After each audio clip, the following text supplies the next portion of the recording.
राजकोट किल्ल्यावरील पुतळा कोसळल्यानंतर महाराष्ट्राचं राजकारण तापलं।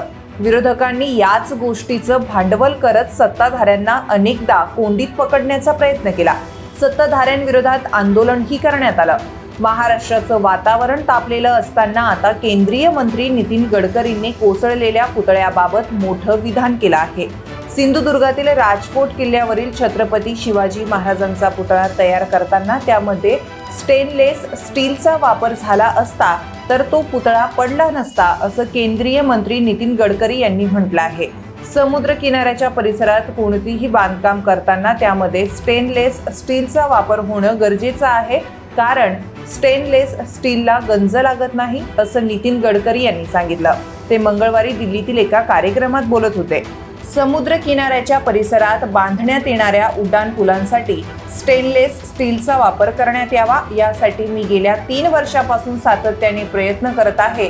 मी मुंबईत जेव्हा 55 उड्डाण पुलं बांधले तेव्हा मी एका माणसासोबत फेरफटका मारत होतो, तेव्हा त्याने मला उड्डाण पुलासाठी वापरल्या जाणाऱ्या लोखंडावर पावडर कोटिंग वापरण्यात आल्याचं दाखवलं होतं।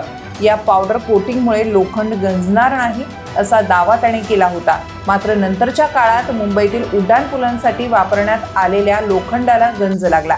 त्यामुळे आता मला असं वाटतं की समुद्र किनाऱ्यापासून 30 किलोमीटर अंतरावर असलेल्या भागात रस्त्याचं बांधकाम करताना स्टेनलेस स्टीलचा वापर करण्यात यावा।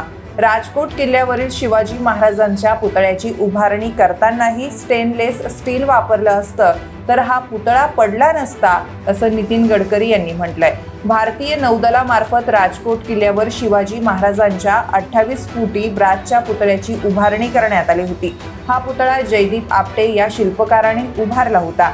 या पुतळ्याच्या जोडणीसाठी वापरण्यात आलेल्या नट बोल्ट गंजल्याची माहिती समोर आली आहे। याबाबत सार्वजनिक विभागाने नौदल विभागाला कळवलं होतं, परंतु नौदलाकडून त्यानंतर कोणतंही पाऊल उचलण्यात आलं नाही। शिवाजी महाराजांचा हा पुतळा तयार करण्यासाठी तब्बल 2,44,00,000 रुपयांचा खर्च झाला होता। पंतप्रधान मोदी यांनी या पुतळ्याचं अनावरण केलं होतं। मात्र 8 महिन्यांमध्ये हा पुतळा पडल्याने महाराष्ट्रात संतापाची लाट उसळली होती।